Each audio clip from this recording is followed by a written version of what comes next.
I think that people, they see highlights of my bad behavior and they assume that's me at all times. And I am outgoing. I love to joke. I'm always joking because I just feel like, why not? This is who I am. But, I have a serious side. I am so excited for Traitors. It's a weird premise. I love it. How did you both come to join this show? It's so different than what both of you have done before. I think that's why I wanted to join it. And, I did Big Brother here in the States, and I kind of got tossed into that without really having watched the show. So I went into this show really prepared and really excited to show that I actually had brains. You watched the Dutch edition, or? They did show us the Dutch edition, yes. Mm-hmm. Oh, interesting. So you came in with some strategy. What about you, Arie? You watched that as well? Yeah, same. So I was actually born in Holland, and I'd heard of the show before through a couple friends, and they said, hey, it's done so well here. Everyone loves it. So I watched the Dutch version as well. And yeah, I was excited because it is something so far removed from The Bachelor and a dating show. So this is my first competition show, and it was a cool opportunity. So I jumped at it. It's also fun when it's a game and we're not getting judged like as human beings. We're being ourselves. We're playing a game, people. Exactly. Like the pressure of The Bachelor and what you went through is like here, and now you're like, okay, this is a game. So it's like there's like way less pressure. Right? You want to hate me? I'm just playing my game. It's interesting that there's less pressure, being that there are murders and traitors and all those people around. Did you guys feel like you could kind of unleash yourselves a little bit, show a different side to your personality? I think that's no. I think because you have to be careful because every little thing that you do is being watched. And so the person that you arrive to the castle as, you really have to stay consistent. So if you're outgoing and outspoken, like you have to continue to be that way. Or if you're more reserved and observant, then I think if you start changing or start getting more comfortable, then it's like, what's up with him or what's up with her? So I think a lot of sorry to interrupt. A lot of the civilians kind of came in with preconceived ideas of who Arie was or who I was or what they've seen on TV. So we had to be very cognizant of that, and then also try to be that person, but also show a different side. It was a mind f. Yeah, it was it sounds like it. Yeah. Like constant state of paranoia mixed with like anxiety, I don't know, lack of sleep. It was interesting for sure. Yeah, the addition of the civilians coming in is very interesting. How was that kind of connecting with your fellow reality stars and also these people who you've never met before? They're just coming in off the streets. I mean, I love the whole premise of it, but I do think that we kind of, in that way, they did have these preconceived ideas of maybe who we were, and it kind of hurt us because we didn't know. They could say they were Joe Schmo from wherever, and we would just believe them because they had no, what am I saying? Yeah, preconceived notion. Yeah. So for me, I was like, well, we're all, as reality personalities, we all have something to bring to the table, or there's a reason why we're here. For me, it's like, oh, I changed my mind on national TV, and people might think like, oh, well, he could deceive someone, so maybe he's a good traitor. Right. That's what that's what they told me about you. Like he was the bad guy at The Bachelor. Like, and then you have like Arie, who's like an amazing game player and survivor. So there's data on these people, and there's kind of like an idea about them. Whereas people coming off and just being civilians and not having any idea about them, those were the ones that I was worried about the most. Too. Because I was like, I don't know anything about you. So it made for really interesting gameplay, and it was interesting of the people that sort of connected early on in the game. And so for the viewer, I think it's going to be really cool to check out. Yeah, well, and Arie, you mentioned that your reputation, preceded you, made it a little bit more difficult for you in the game. Brandi, did you feel like there was anything about your reputation that came in and affected your game in any way? Yeah, with me, I think that people, they see highlights of my bad behavior and they assume that's me at all times. And I am outgoing. I love to joke. I'm always joking because I just feel like, why not? This is who I am. But, I have a serious side. So I did feel like the need to perform a little bit for the people that didn't know me, to give them what they wanted. But at the same time, I was constantly thinking and constantly going, okay, this person's not my friend. Paranoia, self-destroya. Yeah, absolutely. Well, and so The Bachelor, is a competition show. The Bachelorette's a competition show in a way. Did anything translate from that to Traitors? No. Look, married, 3 kids at home, there's no wooing anyone on this show. No. It was more about, There's no showmances. No, there's no showmances going on. It's all about strategy and, obviously lies and deception, and it's just about surviving. So for me, it was just I tried to lay back a little bit more and observe, try to make some connections early on and hope those connections were, that I could actually trust these people. Bad idea. Yeah, I mean, it's really hard. So, I think this show is incredible because I think it really tests, it tests you because you're constantly paranoid. You don't know who to trust.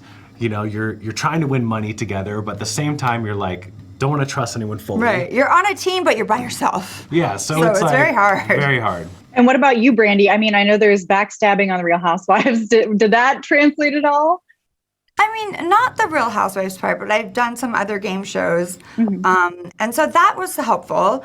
I was just kind of really, as much as I'm very loud, unlike Arie. I was not really observing. I was watching, but I was also watching and giggling and making friends with everyone because I wanted to see how they interacted when I was there, when I wasn't there, from afar, and with different people.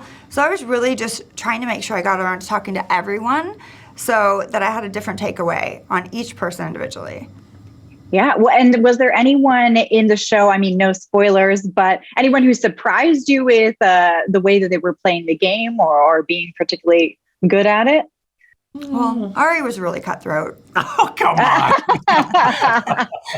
Out there backstabbing people, I hear. I mean, that's what we were all doing. Backstabbing everyone. There can only be one winner. So we were all, and every man for himself. But at the same time, I will say we did make the best of it. We had a good time. Yeah. But, only as good as you can have, knowing that the person next to you might want to murder you. True. Honestly, with that kind of paranoia, was it an overall fun experience or did you leave and need a vacation? Well, we can't tell you that. Yeah, we can't tell you. We're in therapy we're right all now. in therapy? No, So we'll get back to I you. wouldn't call it a vacation, but I would say that it was quite the experience. I would say we needed a break from each other. Living in a castle, under one roof, even though it's a castle, we're only with each other. And if someone's getting on your nerves, it's really hard to hide that. Mm-hmm. So, you're constantly like, oh, I have to see this person again. And you do. You can't run away from that. So it was nice just to get a break from everyone when the game ended, Yeah, the game had to end before there was a real murder. Yeah. Pretty much. Well, is there anything else that you would want people to know about the show before they tune in, before I let you go? I would just say it's super binge worthy. Obviously, all the episodes are being released at once. So, just get ready. January 12th. It is definitely a game of lies and deception. And I think that it's a home run. Yeah, absolutely. And there's a lot of, I think people don't realize there's a lot of physical attributes. I would say all of these things meets fear factor because it was scary. I was scared. I'll just say I was scared. So yeah, it's definitely, if you want to see me cry, tune in. Well, thank you so much. I am very much looking forward to the show and I appreciate your time today. I'm super excited for this new show. It seems treacherous and exciting. I'm curious, Rachel, this is a little bit more up your alley, but I want to know how both of you came to join this show. Yeah, they presented me with the show and I was like, oh my gosh, it's in a castle. It's literally in Scotland, in the Scotland Highlands. It's a murder mystery. I was like, this is literally just up my alley. This is like a Rachel Reilly show. Yeah, and Kyle, what about you? Well, like you said, a little more up her alley. Yeah. I mean, I was a little bit of fish out of water. Not only have I never been on a competition show, I actually don't really watch much TV, believe it or not. And I've never really watched, I thought Survivor, for example, was just strictly physical challenges. No, there's a whole total social strategy. In fact, that's probably what dominates Survivor. So I went in knowing nothing. And I mean, you might think that might be advantageous because you kind of come in clean slate, you just do your thing. But I definitely kind of have my back up against the wall as opposed to like swinging from the chandelier on Summer House. But there's just as much drama as there is on Summer House, I feel like. So you're used to that. Yeah. It was amazing. But I mean, Peacock's part of the NBC family, so is Bravo. So I just was fortunate enough to be in the right place, right time, and it sounded amazing. And it was just, I'm like, say no more. Yeah. I'm in. Well, I was wondering, your social game on Summer House is pretty strong. Did that translate to Traitors at all?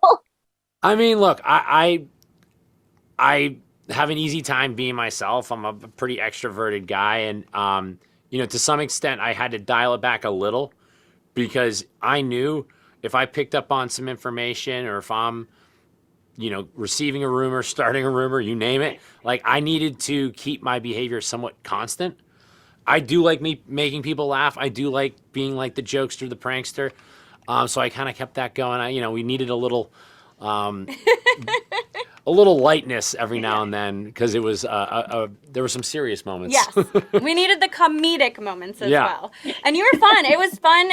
I thought it was so fun to get to know Kyle and the other Bravo celebrities because I come from such a competition background where I'm laser focused and I'm always thinking about the game and I'm always thinking about competitions and what I need to do for strategy. And in this game, someone is getting murdered, someone is getting banished. Every day. And so you can't really go in thinking it's going to be like any show that I've ever played. Like for me, it was such a totally different experience. So even though I do come from the competition world, I felt like I didn't know anything to expect. I felt like a fish out of water a lot because I had no idea how to navigate through this game. Well, you have your strategy, but you also want to try to get to know people because we're all humans and it's just like we're in this castle.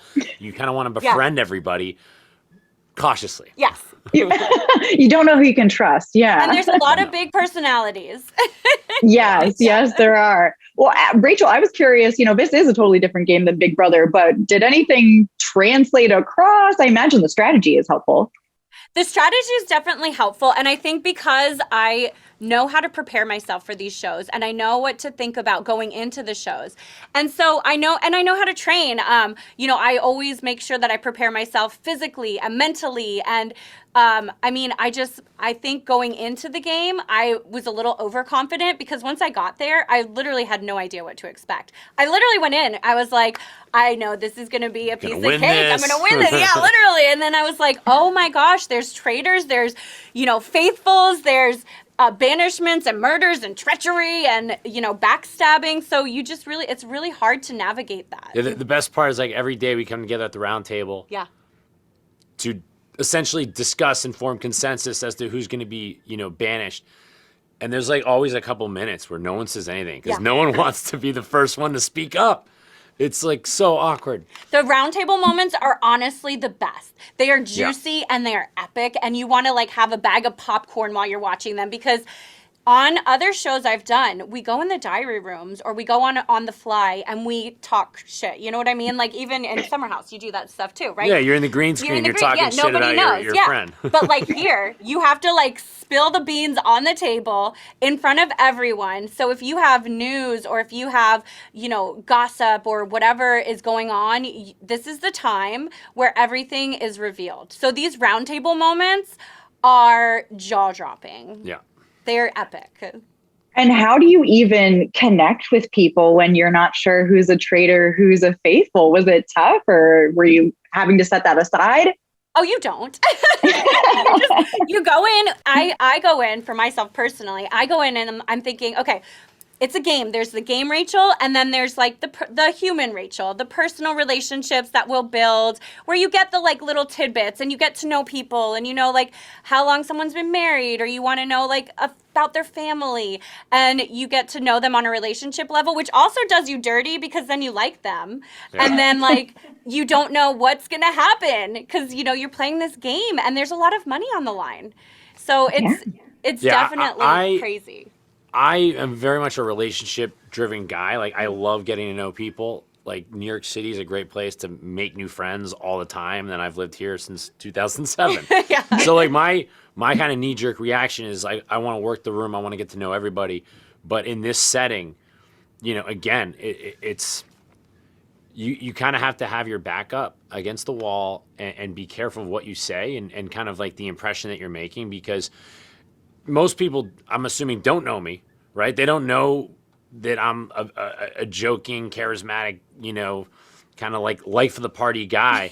So, some of my behavior might seem completely out of place in a show like this. So you never know what to expect, because you don't know if someone's like putting on a game, or if it's like that's who really they are, or if you just don't know. Yeah, there's 10 people that have never been on TV, so they could literally be anybody they want. Yeah, they had it the easiest. They could have a different profession, be from a different part of the country. They might not even use their real name. Right. I mean, they can like literally put on an act and no one's gonna know. Oh, I'm so excited. I'm so intrigued by this show. I can't wait for everyone to tune in. For the last question before I let you guys go, I'm curious how you would describe your game in one word. Rachel? One word. Okay. Yes.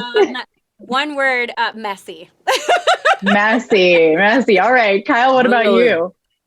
Friendly. I just have a hard time not being friendly. That's a good word. Two sides of the same coin. Yeah. Well, I'm super looking forward to seeing you on the show, and I really appreciate you taking the time to talk with me today. Now, I'm so curious, how did you decide to join this show? How did you become the ringleader of all this chaos and treachery? I know it's kind of a random, but they sort of over the months, there were sort of, I would be talking to my agents and things, and they'd be saying, oh, they might be offering you this sort of competition reality psychological thing in a castle. And I was like, what? And then and then said, oh yes, they're going to come. So then they sent me the Dutch version, mm-hmm. which I was intrigued because I do like odd things, mm-hmm. and I like trying new things, and so I don't close myself off to the possibility of things. And then so I watched the Dutch one. I was really fascinated by it, and then I talked to the producers, and I realized they wanted me to play a sort of a character, not just me, but like sort of a heightened version of me. And so that really appealed to me, and the sort of campery of it, and the sort of the Bond villain thing. So and they were really all for it, and so it was fun. And I sort of realized I'd get to sort of collaborate with them on what I said, and how I would look and all that. So it wasn't really like hosting a show. It was more like playing a crazy character, and I liked that. It's a blast. It's definitely a different kind of show. I'm curious if you were familiar with any of the celebrities who were coming into play ahead of time, or if this was the first time you were encountering all of them.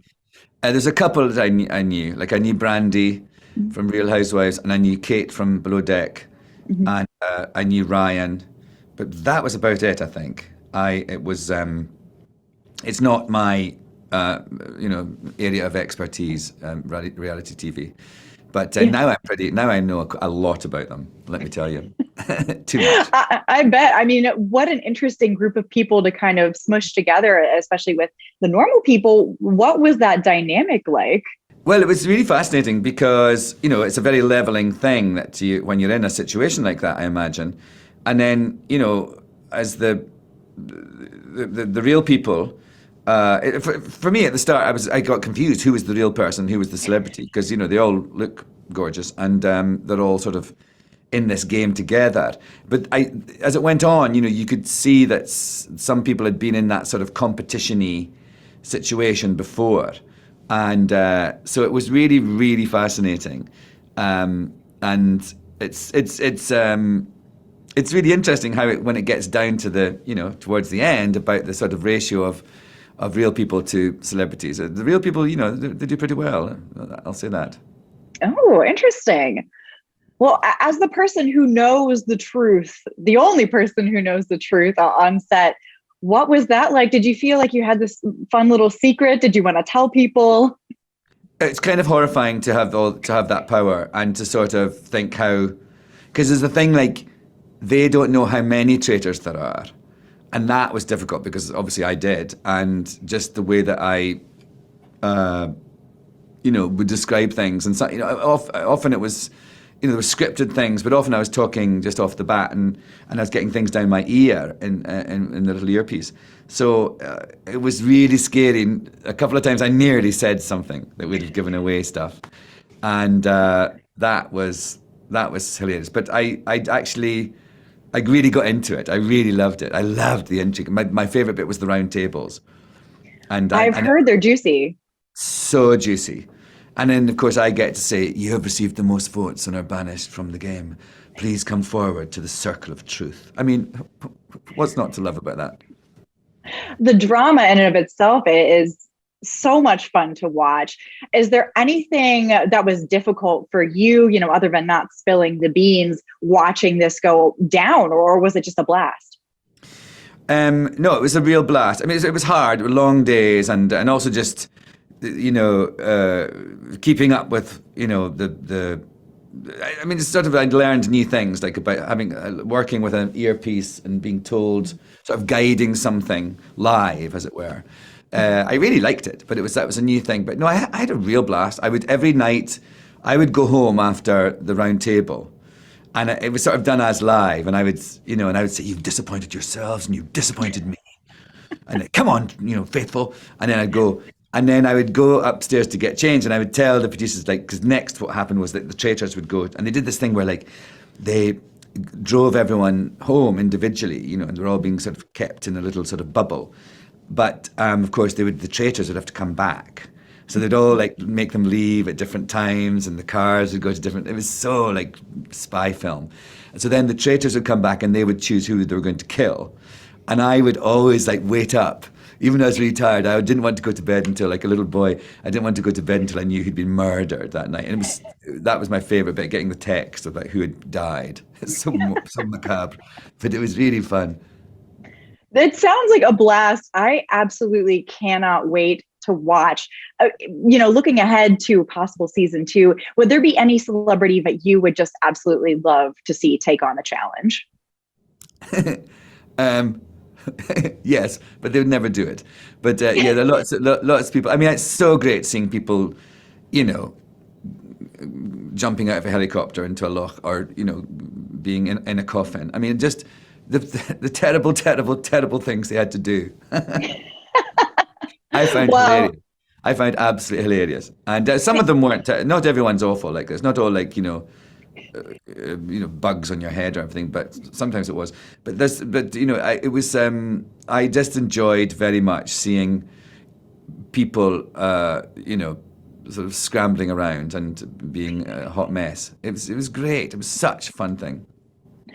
I love the chaos. I can't wait to see it all play out, and I really appreciate you talking to me about it today.